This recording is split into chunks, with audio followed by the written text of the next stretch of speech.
نحمده ونصلي على رسوله الكريم أما بعد فقد قال رسول الله صلى الله عليه وآله وسلم يطلع الله إلى خلقه في ليلة النصف من شعبان فيغفر لجميع خلقه إلا لمشرك أو مشاح. محترم حضرات، اللہ جل شانہ کا بڑا فضل و کرم ہے اور اس کا انعام و احسان ہے کہ اس نے آپ کو اور ہمیں یہ مبارک رات عطا فرمائی جس کو شب برات کہا جاتا ہے. شب برات کے معنی چھٹکارے کی رات، جہنم سے آزادی کی رات. اللہ تعالیٰ اس رات میں انسانوں کو جہنم سے آزاد فرما دیتے ہیں.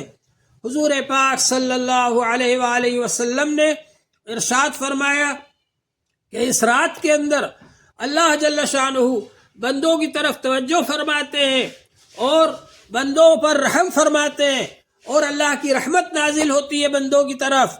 ایسے مبارک وقت کے اندر اللہ تبارک و تعالی سے لو لگانا، استغفار کرنا اور دعا مانگنا ضروری ہے. اور حضور پاک صلی اللہ علیہ وآلہ وسلم نے فرمایا کہ اللہ جل شانہ توجہ فرماتے ہیں اس رات کے اندر بندوں کی طرف، انسانوں کی طرف، اور ان تمام لوگوں کی مغفرت فرما دیتے ہیں جو لوگ اللہ کے ساتھ شرک نہیں کرتے، شریک نہیں بناتے کسی کو. اور اللہ تبارک و تعالی ان سب کی بھی مغفرت فرما دیتے ہیں جو لوگ کہ کینہ نہیں رکھتے دل کے اندر. حضور پاک صلی اللہ علیہ وآلہ وسلم نے ارشاد فرمایا کہ اذا کانت لیلۃ النصف من شعبان، جب شعبان کی 15ویں رات آئے، فقوموا لیلہا، تو رات میں قیام کرو، وصوموا یومہا، اور دن میں روزہ رکھو. اس لیے کہ اس رات کے اندر فإن اللہ تعالی ینزل فیہا الی السماء الدنیا، اللہ تعالی آسمان دنیا پر توجہ فرماتے ہیں اس وقت اس رات کے اندر. فیقولو، اور فرماتے ہیں اللہ تبارک و تعالی، الا من مستغفر، کیا کوئی ہے مغفرت مانگنے والا کہ فاغفر لہ، میں اس کو معاف کر دوں. کوئی ہے جو مغفرت چاہتا ہو، معافی چاہتا ہو کہ میں اس کو معاف کر دوں. الا من مسترزق فارزقہ، کیا ہے کوئی رزق مانگنے والا کہ میں اس کو رزق دوں.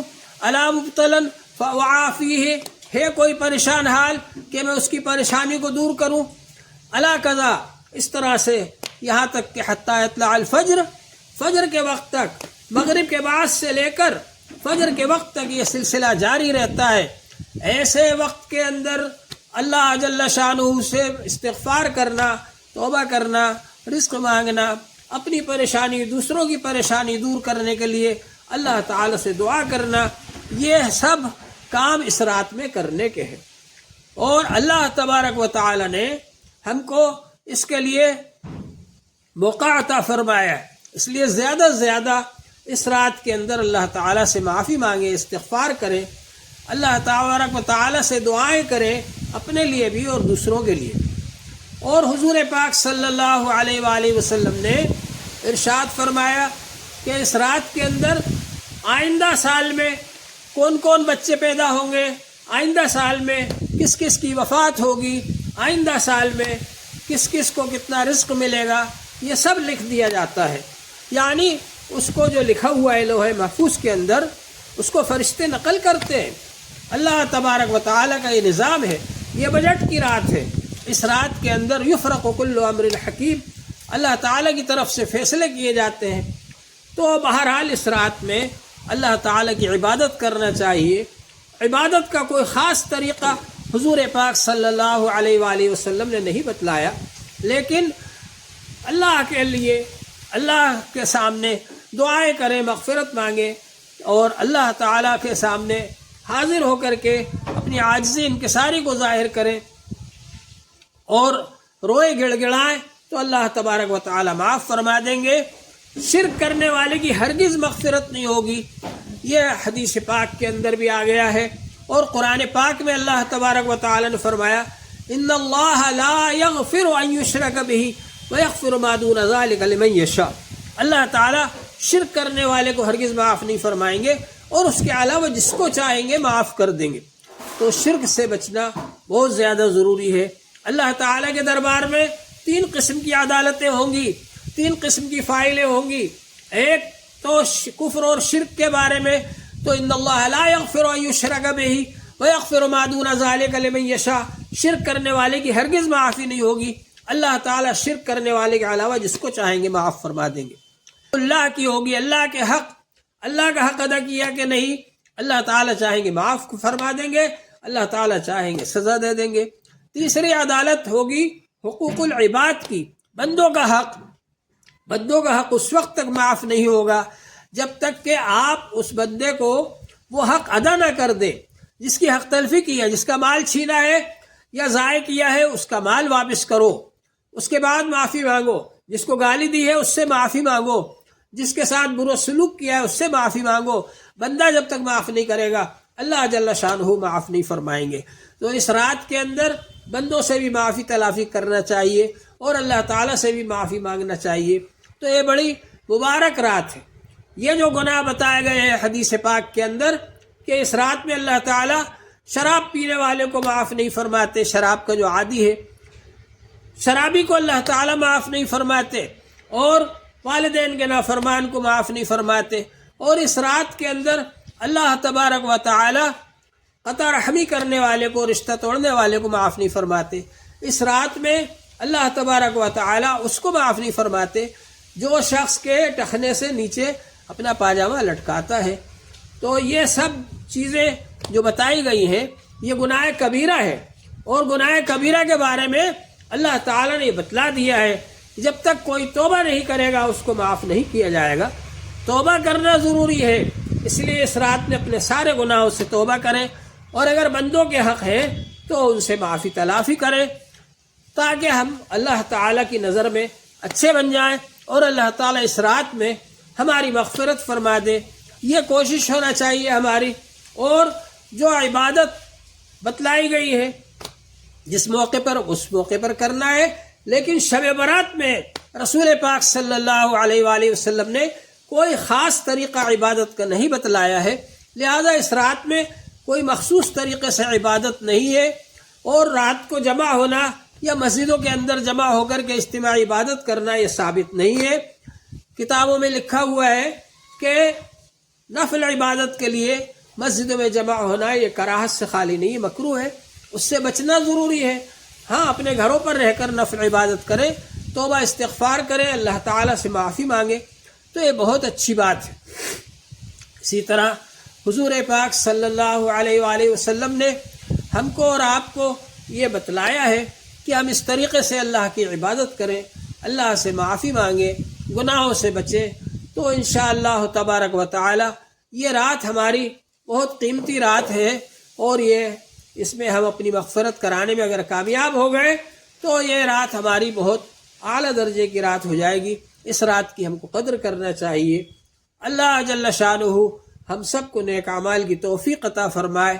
اس رات کی فضیلت کے بارے میں نے جو آپ کو حدیث پاک سنائی ہے خطبے کے بعد، یہ ابن حبان کی صحیح کتاب جو ہے، جیسے بخاری شریف الجامع الصحیح ہے، ایسے ہی ابن حبان کی جو صحیح کتاب ہے اس کے اندر یہ حدیث موجود ہے۔ تو جب صحیح حدیث موجود ہو، اگر کچھ حدیثیں اپنے سند کے اعتبار سے ضعیف بھی ہے، لیکن صحیح حدیث سے جب ان کی تائید ہوتی ہے تو ان کے اندر بھی قوت آ جاتی ہے۔ تو بہرحال اس فضیلت کے اندر، شب برات کی فضیلت کے اندر، علامہ زاہد کوثری رحمۃ اللہ علیہ جو کہ عرب کے بہت بلند پایا عالم ہیں، جیسے ہندوستان میں حضرت علامہ انور شاہ کشمیری رحمۃ اللہ علیہ بہت زبردست عالم تھے، اور حدیث کے بہت بڑے عالم تھے، محدث تھے، اور اللہ تبارک و تعالی نے ان کو بہت زیادہ حافظہ عطا فرمایا تھا۔ حضرت علامہ انور شاہ کشمیری رحمۃ اللہ علیہ کو بخاری ثانی کہا جاتا تھا۔ اسی طرح عرب کے اندر حضرت علامہ زاہد الکوثری رحمۃ اللہ علیہ بہت بڑے عالم تھے۔ انہوں نے اپنے جو مقالے لکھے ہیں اس میں سے 2 مقالے جو ہیں شب برات کی فضیلت کے بارے میں ہیں۔ وہ لکھتے ہیں فی فضیلت لیلۃ النصف من شعبان۔ اس مقالے کے اندر وہ لکھتے ہیں کہ 8 حدیثیں شب برات کی فضیلت کے بارے میں ہیں، ان میں سے 3 حدیثیں صحیح ہیں اور 5 حدیثیں ضعیف ہیں۔ لیکن بہرحال وہ حدیثیں جو ہیں ضعیف نہیں ہوتی، ان کی سند ضعیف ہوتی ہے، لیکن جب دوسری حدیثوں سے، صحیح حدیثوں سے اس کی تائید ہو جائے تو پھر اس کے اندر جو مضمون ہے اس کو مانا جائے گا، اس پر عمل کیا جائے گا۔ اور ویسے بھی علماء محدثین کا یہ اصول ہے کہ اگر ضعیف حدیث فضائل کے بارے میں آئے تو وہ معتبر ہے، فضائل کو اس سے ثابت کیا جا سکتا ہے۔ ہاں، حلال و حرام اور فرض اور واجب ضعیف حدیث سے ثابت نہیں ہو سکتے۔ حضرت امام احمد ابن حنبل رحمۃ اللہ علیہ، جو کہ امام بخاری کے بھی استاذ ہیں اور حدیث کے بہت بڑے امام ہیں، وہ فرماتے ہیں اذا روینا فی الحلال والحرام تشددنا واذا روینا فی الفضائل تساہلنا۔ جب حلال و حرام کے بارے میں ہم روایت لیتے تو سختی برتتے، اور جب ہم فضائل کے بارے میں روایت لیتے تو نرمی برتتے۔ تو معلوم یہ ہوا کہ فضیلت تو ثابت ہو سکتی ہے۔ تو فضیلت شب برات کی وہ اپنی جگہ پر ثابت ہے، اسی لیے علامہ انور شاہ کشمیری رحمۃ اللہ علیہ اور بہت سے علماء کرام نے اس بات کو مانا ہے۔ علامہ انور شاہ کشمیری رحمۃ اللہ علیہ نے فرمایا ہے کہ اس شب برات کی فضیلت ثابت ہے، اور اسی طرح سے بہت سے علماء کرام نے اس بات کو مانا ہے۔ آج کل جو لوگ انکار کرتے ہیں ان کا انکار کرنا صحیح نہیں، البتہ شب برات میں لوگوں نے جو اپنی طرف سے بہت ساری بدعات کو جاری کر لیا ہے اس سے بچنا ضروری ہے۔ حضور پاک صلی اللہ علیہ وآلہ وسلم شب برات میں قبرستان تشریف لے گئے، لیکن خاموشی سے گئے۔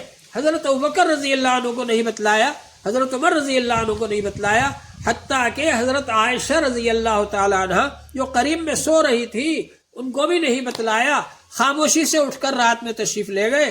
حضرت عائشہ رضی اللہ تعالی عنہ کو بھی بعد میں محسوس ہوا کہ آپ آرام فرما رہے تھے، کہاں گئے؟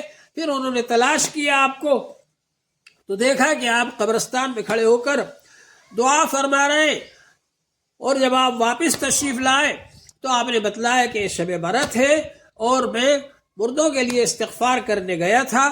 تو اگر کوئی خاموشی سے قبرستان جائے اور توبہ استغفار کرے اپنے لیے بھی مردوں کے لیے بھی تو اس میں کوئی حرج کی بات نہیں ہے۔